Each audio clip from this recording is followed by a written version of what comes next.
Hello everyone, कैसे हो सारे। बायोलॉजी के अंदर आज टैक्सोनॉमी का हमारा तीसरा पार्ट है। जैसा कि आप जानते हो कि दो भाग इस चैप्टर से हमारे हो चुके हैं। आज तीसरा भाग हमें डिस्कस करना है, जिसके अंदर प्लांट्स का अध्ययन किया जाएगा। देखिए, जैसे पिछली कक्षा के अंदर, आई थिंक पहली कक्षा थी, उसके अंदर मैंने आपको बताया था कि बेटा क्या होता है कि बायोलॉजी के अंदर क्या पूरे संसार के अंदर जितनी भी चीज़ें हैं, हर चीज़ के ऊपर एक लागू होता है सिस्टम, ठीक है, जिसको बोलते हैं वर्गीकरण। जैसे कि मैंने आपको बताया था भाई, आपकी कोई भी मान लो जनरल स्टोर है, कोई भी जनरल स्टोर है, आपकी शॉप है, कोई दुकान है, उसके अंदर आपने मान लीजिए कि बहुत सारे आर्टिकल्स, बहुत सारी चीज़ें रखी हुई हैं। कहीं पे बिस्किट्स रखे हुए हैं, ठीक है, कहीं पे नमकीन रखी हुई है, कहीं पे साबुन रखा हुआ है। सो ऐसा नहीं कि सबको आप इकट्ठा डाल दोगे, आप सबको वर्गीकृत करते हो कि भाई इस रो के अंदर साबुन रखे जाएंगे, इस रो के अंदर बिस्किट रखे जाएंगे, इस रो के अंदर नमकीन रखी जाएगी। ताकि क्या होता है कि अब जिसका भी स्टोर, जिसका भंडारण कम होगा, उसको दोबारा से पूरा किया जाएगा, ताकि आपको पता लग जाए। अब इकट्ठे ग्रुप के अंदर डाल दोगे तो कौन सा कहाँ पे कितना बचा हुआ है, कुछ नहीं पता लगता। अब एक प्रकार से ये कि उसका अध्ययन करना मुश्किल हो जाता है। अब एक ही रो के अंदर अगर मान लीजिए आपने किसी भी आर्टिकल को रख दिया, तो आपके सामने है, उसका अध्ययन करोगे आप, कितना बचा हुआ है, कितना जा चुका है, या कोई खराब हुआ है, या उसके बारे में कुछ आपको अध्ययन करना हो, तो आराम से उसको वहाँ से उठा के कर सकते हो। यानी कि अगर हम चीज़ों को वर्गीकृत करके रखते हैं, कहीं पे भी क्लासिफाई करके रखते हैं एक प्रॉपर प्लेस पे, तो उनका अध्ययन करना आसान हो जाता है, ठीक है। अब एक प्रॉपर हम क्लासिफाई किस आधार पे करते हैं, उनकी प्रॉपर्टीज़ के आधार पे। भाई खाने की चीज़ें एक साइड हो सकती हैं, पीने की चीज़ें दूसरी साइड हो सकती हैं, जितनी भी चीज़ें हैं, तो इस प्रकार से हम क्लासिफिकेशन करते हैं। तो हमारे जीवन के हर पहलू पर ये लगता है। उसी प्रकार से बायोलॉजी जो हमारी है, इसके अंदर भी मैंने आपको बताया था कि चीज़ों को क्लासिफाई किया जाता है। पिछली 2 कक्षाओं के अंदर हमने क्लासिफिकेशन होता क्या वो पढ़ा था, और दूसरी कक्षा के अंदर हमने पढ़ा था कि जितने भी जीव आपके सामने होते हैं, एनिमल्स, जंतु जितने भी होते हैं, उन सभी जंतुओं को कैसे हम किस किस ग्रुप के अंदर रखते हैं, क्या क्या प्रॉपर्टीज़ हैं, क्या क्या एग्जाम्पल्स हैं। अब सेम उसी तर्ज पर, ठीक है, उसी तर्ज पर आज की कक्षा के अंदर हमें करना क्या है, प्लांट क्लासिफिकेशन, यानी पेड़ पौधों को किस प्रकार से वर्गीकृत किया गया है, किन किन ग्रुप्स में रखा गया है, उनके एग्जाम्पल्स क्या हैं, वो सारी चीज़ें हमें पढ़नी है। क्योंकि एग्जाम के अंदर आपको पता है कि एग्जाम्पल्स से ही क्वेश्चन ज़्यादा आते हैं। सो आज कुछ एग्जाम्पल्स आपको पेड़ पौधों के भी बताऊंगा, और बड़े ही बेहतरीन एग्जाम्पल्स होंगे, जहाँ से अगर आप उठा के देखोगे ना, तो पीछे वाले जो एग्जाम्स हुए उनके अंदर भी क्वेश्चन पूछे गए हैं। सो चलिए, तो विभिन्न प्रतियोगी परीक्षाओं के लिए आज प्लांट क्लासिफिकेशन, पादप वर्गीकरण का जो चैप्टर है, इसको हम शुरू करते हैं। जैसा कि आपको पता है कि इसके बाद हमारे 2 चैप्टर्स रह गए बायोलॉजी के अंदर। सो स्टूडेंट्स, जो भी बच्चा इस आपके समय में इस अध्ययन से दूर है, यानी जो बच्चा अध्ययन करना चाह रहा है लेकिन अप्रोच नहीं कर पा रहा, क्योंकि आपको पता है कोरोना काल चल रहा है, अभी पूरी तरह से लाइफ अस्त व्यस्त ही है। उसके अलावा भी कुछ बहुत सारे फैक्टर्स, जैसा कि आपने कल वाले दिन देखा, ऐसे हैं। सो इन सब के चलते आप प्रॉपर कोचिंग तक रीच नहीं कर पा रहे होगे, ऑफलाइन क्लासेस तक। इसीलिए जितने भी आपके साथी, जितने भी आपके मित्र हैं जो कि अध्ययन करना चाह रहे हैं, प्रतियोगी परीक्षाओं का को तैयारी कर रहे हैं, उन सब तक ये कक्षा जरूर शेयर करें। उससे क्या होगा, उन सब बच्चों तक ये कक्षाएं पहुंचेंगी। पूरा का पूरा बायोलॉजी की लेक्चर्स हमारे लगभग 20-22 लेक्चर हो चुके हैं, 2-4 लेक्चर और होंगे, जिसके बाद ये बायोलॉजी कंप्लीट हो जाएगी। सो अभी से शेयर करना शुरू कर दो, जितना हो सके उतने दोस्तों तक शेयर करो, ठीक है। आपकी तरफ से भी कुछ अच्छा ही काम होगा, क्योंकि अच्छा ही कार्य करने जा रहे हो आप लोग भी, और आप भी जो चीज़ अध्ययन कर रहे हो, ठीक है, आपकी तरफ से भी एक आपके दोस्तों को रिवार्ड रहेगा वो। सो जितना हो सके उतना शेयर करो। चलिए आइए शुरुआत करते हैं। प्लांट क्लासिफिकेशन, पादप वर्गीकरण। तो देखो, मुख्य रूप से 2 भागों में हमने बांटा हुआ है प्लांट्स को। एक को कहा जाता है क्रिप्टोगेम्स, और दूसरा कहा जाता है फेनरोगेम्स, ठीक है। देखो, पी से पुष्प होता है ना, तो इनको कहा जाता है पुष्पोद्भिद कहा जाता है, और इनको कहा जाता है अपुष्पोद्भिद कहा जाता है इनको। तो देखो, पहचान बता दी, याद करने का तरीका, पैसे फेनोग्राम्स, पैसे पुष्प होता है, तो पुष्पोद्भिद, और ये अपुष्पोद्भिद कहा जाता है इनको। अब पुष्पोद्भिद का मतलब होता है कि जिनके पास, या वो पेड़ पौधे जिनके पुष्प हों, फूल लगते हों, और ऐसे पौधे जिनके पुष्प ना हो, ठीक है। जिस प्रकार से हमने एनिमेलिया, जो हमारा जगत था ना, किंगडम था, उसको हमने इनवर्टिब्रेट्स और वर्टिब्रेट्स में डिवाइड किया था ना, कि भाई वर्टिब्रेट्स का मतलब जिसकी रीढ़ की अस्थि हो, इनवर्टिब्रेट्स का मतलब जिनकी रीढ़ की अस्थि ना हो। उसी प्रकार से हमने प्लांट्स को कर दिया, एक तो वो जिनके पुष्प हो, एक जिनके पुष्प ना हो।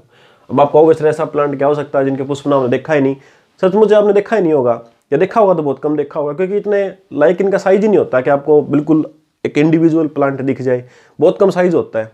ठीक है, दिख तो जाएगा लेकिन बिल्कुल ऐसे क्लियरली आपको हो सकता है कि आपके आसपास बिल्कुल ना दिखे। कुछ प्लांट्स है जो आपको दिखेंगे, बट मोस्टली ऐसे ही होते हैं, इंडिविजुअल से ही होते हैं। सो क्रिप्टोगैम्स और फेनोगैम्स। अब ये दो हमने क्या कर दिया, एक प्रकार से कैटेगरी बांट दी।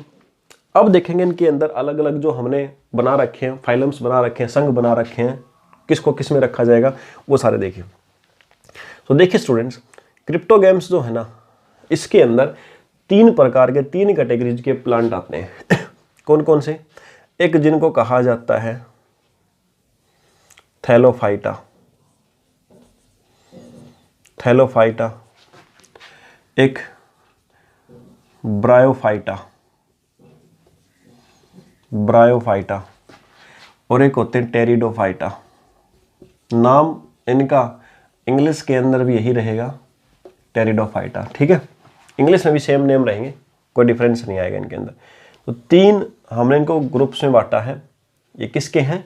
क्रिप्टोगैम्स के। फेनोगैम्स अभी नहीं पढ़ रहे, फेनोगैम्स इन तीनों को कंप्लीट करने के बाद हम अध्ययन करेंगे, पढ़ेंगे। तो क्रिप्टोगैम्स को हमने 3 भागों में बांटा, थैलोफाइटा, ब्रायोफाइटा, टेरिडोफाइटा। वो सारे बच्चे जो कि 10th 9th इन सब कक्षाओं में पढ़ते हैं, या 11th कक्षा में जस्ट अभी हुए हैं, उन सब बच्चों के लिए भी बहुत बेनिफिशियल है सारी की सारी बायोलॉजी के लेक्चर्स, क्योंकि बेटा उनको बिल्कुल जीरो से लेकर सारा बेस क्लियर करवा देंगे, और आज वो जिस जगह पे खड़े हैं वो सिलेबस भी उनको कंप्लीट कराएंगे सारे लेक्चर्स। तो आपके जितने भाई बहन हैं जो 10th 9th 11th इन सब कक्षाओं के अंदर है, उनको भी पहुंचाएं उन तक भी कक्षाएं, ताकि बेनिफिट हो सके सबको। थैलोफाइटा, ब्रायोफाइटा, टेरिडोफाइटा, 3 कैटेगरीज के अंदर हमने इसको बांटा है। अब इन तीनों को हमने क्लासीफाई कैसे किया भाई, किस आधार पे हमने 3 अलग अलग ग्रुप्स बना दिए इनके? सो देखिए 4 चीजें हैं, उनके आधार पर देखिए। एक जड़, या जिसको हम बोलते हैं रूट, एक स्टेम, स्टेम जिसको हम बोलेंगे तना, ठीक है, और एक आपका लीफ, पत्ती, क्योंकि फूल के बारे में तो हम पहले ही मना कर चुके, और एक आपका होता है वस्कुलर सिस्टम, या जिसको हम बोलेंगे संवहन उत्तक, संवहन उत्तक जिसको कहा जाता है। जैसे जाइलम फ्लोएम के बारे में आगे पढ़ोगे, बॉटनी वाला चैप्टर अभी आएगा उसमें। सो इन 4 चीज़ों के आधार पे क्लासीफाई किया भाई। अब देखते हैं कैसे। थैलोफाइटा जो होते हैं ना, उसके अंदर जड़ होती है? नहीं होती। स्टेम, तना होता है? नहीं होता। लीफ, पत्तियां होती है? नहीं होती। वस्कुलर सिस्टम होता? नहीं होता। अब आप कहोगे सर जब कुछ भी नहीं होता तो प्लांट कहाँ है हमारा, प्लांट में रह क्या गया सर? सो देखिए स्टूडेंट्स, जिस प्रकार से आपने कई बार देखा होगा पत्थरों से चिपके हुए घास सा उग जाता, घास उगता नहीं, एक्चुअली डॉट डॉट स्ट्रक्चर सी होती है, जैसे काई जिसको आप बोलते हो, एल्गी या काई जिसको कहा जाता है। तो वो काई जो होती है ना, आप देखना उसके अंदर इसमें से कोई भी चीज़ नहीं होगा, आपको इस तरह कुछ तो होगा भाई। जो होता है ना बिल्कुल मिक्सर होता है, क्लासीफाई नहीं होता कि ये स्टेम हो गया, ये रूट हो गया, मतलब डिफ्रेंशिएट नहीं होते पार्ट्स, ये कह सकते हो। अगर और भी थोड़ा डीप आप कहना चाहो ना, वैसे नॉर्मली आपके कंपटीशन एग्जाम में तो आपको बोलेगा क्या होती है रूट, आप बोलोगे नहीं, स्टेम नहीं।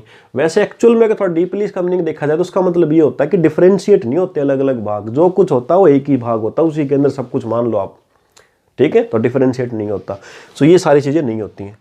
ब्रायोफाइटा के अंदर क्या होता है, वहाँ भी जड़ नहीं होती है, स्टेम नहीं होता है, लेकिन लीफ होती है, और वस्कुलर सिस्टम ये भी नहीं होता है। इस प्रकार से थोड़ी लीफ हो सकती है, इस प्रकार से आपको दिखेगा अगर बारीकी से आप देखोगे तो। ब्रायोफाइटा जो होता है, इसको पौधों के अंदर प्लांट्स का उभयचर भी कहा जाता है। प्लांट्स का उभयचर किसको कहेंगे? इसको, यानी जिसको एम्फीबियन हम कहते हैं, ठीक है, एम्फीबियन।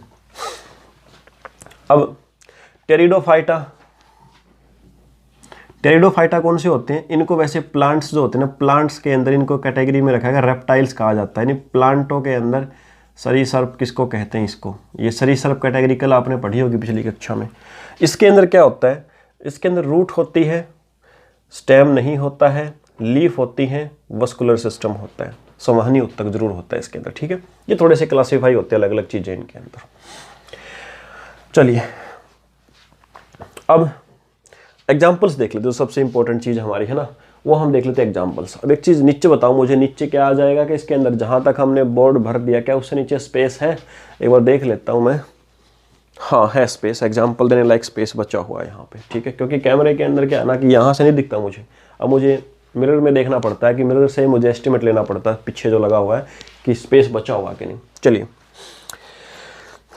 अब बात करते हैं थैलोफाइटा के एग्जाम्पल्स, कुछ कौन कौन से होते हैं, इस कैटेगरी में कौन कौन से प्लांट आते हैं। तो फर्स्ट वन हमारी चीज़ एल्गी, या जिसको हम बोलते हैं काई, या जिसको कहा जाता है शैवाल, ठीक है।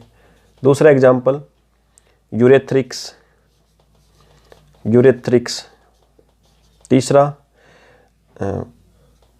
एसीटेबुलेरिया, एसीटेबुलेरिया। बहुत इंपॉर्टेंट चीज़ है, इसके बारे में मुझे एक फैक्ट निकाल के बताओगे, कमेंट करोगे। जो बच्चा दिल से लगा के पढ़ रहा है तो बेटा एसीटेबुलेरिया के बारे में एक बहुत इंपॉर्टेंट फैक्ट मुझे कमेंट करोगे, ठीक है। और एक स्पायरोगायरा, स्पायरोगायरा। ये कुछ एग्जाम्पल्स मैंने आपको बताए। हिंदी इंग्लिश में नाम सेम रहेंगे, याद रखना। इसके अंदर मॉस, मार्केसिया, हॉर्नवर्ट, लीवरवर्ट, ठीक है। ये सब एग्जाम्पल। इसके अंदर फर्न, फर्न देखा होगा आपने, मर्सिलिया, हर्स्टेल, फर्न, मर्सिलिया, हर्स्टेल, ये एग्जाम्पल्स। तो कुल मिला के मैंने आपको 10 के आसपास एग्जाम्पल्स दिए जो इन कैटेगरी के अंदर जो जो प्लांट्स आते हैं हमारे पास।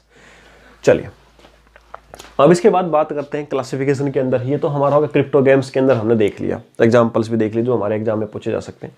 अब एक बात आप याद रखिएगा, एल्गी जो होता है, एल्गी जिसको हम कहते हैं काई, ठीक है, ये इसका अध्ययन क्या कहलाता है? जो शैवाल होता है ना, शैवाल, इस शैवाल का अध्ययन क्या कहलाता है? तो उसको कहा जाता है फाइकोलॉजी। शैवाल जो है इसका अध्ययन कहलाता है फाइकोलॉजी, ओके। फाइकोलॉजी याद है, स्टडी ऑफ एल्गी फाइकोलॉजी कहलाता है। शैवाल जो होते हैं, एल्गी जो होते हैं, 3 प्रकार के होते हैं, ठीक है। एक क्लोरो और एक रोडो और एक होते हैं फियो।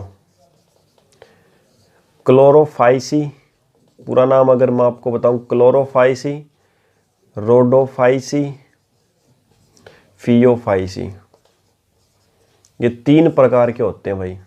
बड़ी ही इंपॉर्टेंट बात है भाई, याद रखनी है आपने सभी ने। क्लोरोफाइसी, रोडोफाइसी, फियोफाइसी, 3 प्रकार के होते हैं शैवाल। क्लोरोफाइसी वो होते हैं जिनका कलर कैसा होता है? हरा रंग होता है। रोडोफाइसी वो होते हैं जिनका रंग कैसा होगा? लाल। फियोफाइसी वो होते हैं जिनका रंग कैसा होता है? भूरा होता है, ठीक है। ये चीज़ याद रखिए आप। इसके अलावा एक आपको याद और बात जो रखनी है, एक जो आपके लिए क्वेश्चन छोड़ता हूं भाई मैं, एक नाम सुना होगा आपने, प्रोटोडर्मा शैवाल। एक शैवाल का नाम है प्रोटोडर्मा शैवाल। ये कहाँ पे पाया जाता है? किस जीव की सतह पर, किस जीव की बॉडी पर ये उगता है, ठीक है। ये चीज़ आपको बतानी है। अब कई बार क्या होता है कि जो शैवाल होते हैं ना, इनके कलरफुल होते हैं, जैसे कि मैंने आपको बता दिया। तो कुछ बर्फ़ का रंग भी इनके कारण रंग बिरंगा होता है। कई बार आपसे पूछ ले कि बताओ अटलांटिक महासागर, जहाँ पे भी मान लो बर्फ़ आपकी है, वो रंग बिरंगी क्यों दिखाई देती है भाई? रेड ग्रीन क्यों दिखाई देती है? बर्फ़ के अंदर तो रंग कहाँ से आएगा? सो वो इसलिए होती है क्योंकि शैवाल होते हैं रंग बिरंगे, वहाँ पर इसलिए होती है। इसी प्रकार से आपके एग्जाम में कौन सा क्वेश्चन बन सकता है? वो बन सकता है, वो देखिए, लाल सागर आपने सुना होगा। लाल सागर क्यों कहते हैं? क्योंकि उसके पानी का रंग लाल है। सो बताओ लाल सागर का लाल रंग जो है वो किस शैवाल के कारण होता है? तो याद रखिएगा, ट्राइकोडेस्मियम। ट्राइकोडेस्मियम जो शैवाल होता है उसके कारण उसका कलर कैसा होता है? रेड होता है।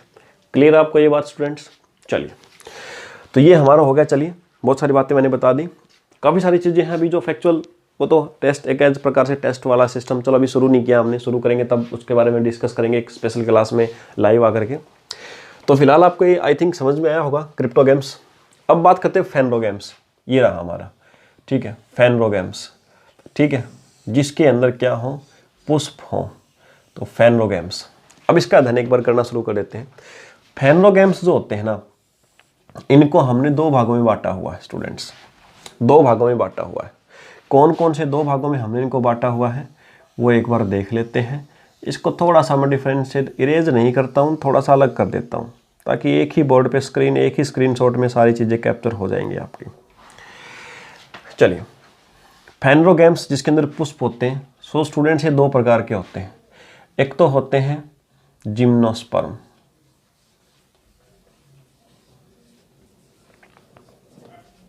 जिम्नोस्पर्म, ठीक है, और एक दूसरे, मुझे पहले तो ये बताओ कि क्या स्पेस बचा हुआ उस साइड, एक बार मैं कैमरे में देख लेता हूँ उस साइड लिखने का स्पेस है, नहीं है, बन जाएगी बात। जिम्नोस्पर्म और दूसरे होते हैं एंजियोस्पर्म, एंजियोस्पर्म, ठीक है। एंजियोस्पर्म या जिनको बोले आवृत बीजी, आवृत बीजी जिनको कहा जाता है, और जिम्नोस्पर्म को क्या कहेंगे, अनावृत बीजी, अनावृत बीजी, या इन्हीं को नग्न बीजी भी कहा जाता है, नग्न बीज। इसका मतलब है कि इनके अंदर जो बीज होते हैं, सीड्स होते हैं, वो कैसे होते हैं, नग्न होते हैं। नग्न का मतलब है कि फल के अंदर नहीं होते, खुले बीज होते हैं। और इसके अंदर वो आते हैं जो लकड़ी देने वाले पौधे होते हैं ना, जैसे पाइनस, साइकस, ये वाले, यानी इनके अंदर जो बीज होते हैं, सीड्स होते हैं, वो फलों में बंद नहीं होते, फल नहीं होते इनके, खुले होते हैं, नंगे बीज होते हैं। एंजियोस्पर्म आवर्त बीजी के अंदर क्या होता है, इसके अंदर जो बीज होते हैं, सीड्स होते हैं, वो फलों में होते हैं, फलों में बंद बीज, यानी ये तो सिर्फ लकड़ी देने वाले थे, ये फल देने वाले हैं, तो फलों में बंद बीज होंगे इस कैटेगरी वालों में।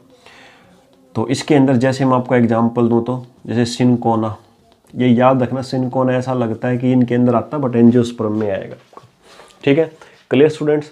अब ये जो एंजियोस्पर्म होते हैं ना, इनको फर्दर जो फलों में बंद बीज है, इनको फर्दर दो प्रकार से, दो ग्रुप से अंदर बांटा गया। कौन कौन से, एक होते हैं मोनोकोट, मोनोकोट यानी एक बीज पत्री, और दूसरे होते हैं डाइकोट, डाइकोट यानी द्विबीज पत्री इनको कहा जाता है, द्विबीज पत्री इनको कहा जाता है, मोनोकोट और डाइकोट। मोनोकोट या एक बीज पत्री नाम से ही आपको दिख रहा है, एक बीज पत्री यानी एक बीज पत्र होगा। अब आप सोचोगे सर ये बीज पत्र क्या होता है और सर इसको इंग्लिश में क्या कहते हैं। सो देखो, बीज पत्र को इंग्लिश में कहा जाता है कोटिलेडन, कोटिलेडन। कुछ बच्चों के ध्यान में आ गया होगा इंग्लिश मीडियम वालों के, और बीज पत्र हिंदी में कहा जाता है। ये होता क्या है सर, देखिए चना है, चने को आप तोड़ोगे तो दो बराबर भागों में टूट जाता है, टूटता ही नहीं टूटता, चना है, कोई भी ग्राम है, उसको दो भागों में टूट जाता है। सो जो प्रत्येक भाग है ना, दोनों भागों को, उनको बीज पत्र कहा जाता है। तो चने के अंदर दो बीज पत्र होते हैं ना, इसलिए उसको द्विबीज पत्री बोलते हैं। तो बीज पत्र का मतलब समझ गए होंगे कि उसके सीड को तोड़ेंगे तो दो बराबर भागों में अगर बट जाए तो उसको हम बोलेंगे बीज पत्र। सो मोनोकोट एक बीज पत्री का मतलब जिसके अंदर क्या हो, जिसके अंदर वन कोटिलेडन या एक बीज पत्र हो। चलिए, और इसके अंदर आप समझ ही गए होंगे जिसके अंदर दो कोटिलेडन हो या दो बीज पत्र हो, ठीक है। अब एग्जाम्पल्स, मुख्य बात क्या है, मुख्य बात है एग्जाम्पल्स आपको याद करना। सो एग्जाम्पल्स यहाँ पे अगर हम लेंगे, सो देखिए स्टूडेंट्स, एक तो केला, बनाना आपका हो सकता है। दूसरा जो आपको लगता है डाइकोट लेकिन है मोनोकोट, वो कौन सा है, गेहूं। इसको आप याद रखना, गेहूं लगता आपको कि दो भागों में बटा होता, बट यही है ये। चलिए, चावल, वो भी इसी के अंदर आएगा, मोनोकोट के अंदर। प्याज, लहसुन, ये सारे स्टूडेंट्स, एक आपको पीडीएफ फाइल दूंगा, उसके अंदर मैंने आपको 10-15 एग्जाम्पल लिख रखे हैं, लेकिन यहाँ वही डिस्कस करो जो आपके एग्जाम से रिलेटेड होंगे, रेलिवेंट होंगे। डाइकोट के अंदर एग्जाम्पल्स की बात की जाए तो इसके अंदर सरसों,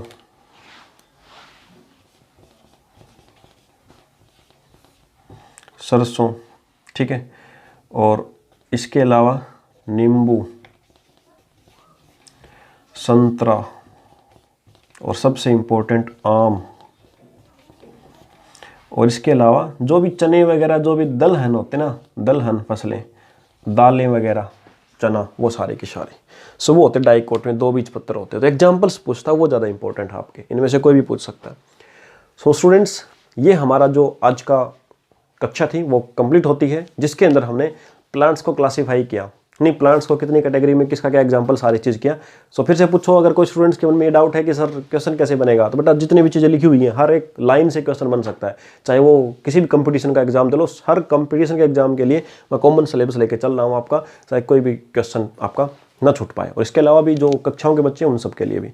सो अगली कक्षा से बॉटनी या पादप विज्ञान हमें शुरू करना है, जिसके अंदर हम प्लांट्स हार्मोन्स के बारे में, प्लांट टिश्यूज के बारे में, उनकी सेल्स के बारे में, और जो भी प्लांट्स के इतने पार्ट होते हैं हमारे पास, रूट, स्टेम, फ्लावर, या इसके अलावा भी जितने भी लीफ हैं, हर चीज़ के बारे में, रेस्पिरेशन कैसे होता है उनके अंदर, फोटोसिंथेसिस कैसे होता है, वो सारी चीज़ें, उनकी डिजीज किस प्रकार की होती हैं, जितनी भी चीज़ें प्लांट्स के बारे में है ना, सारी बॉटनी हमारी कल से स्टार्ट होने जा रही है।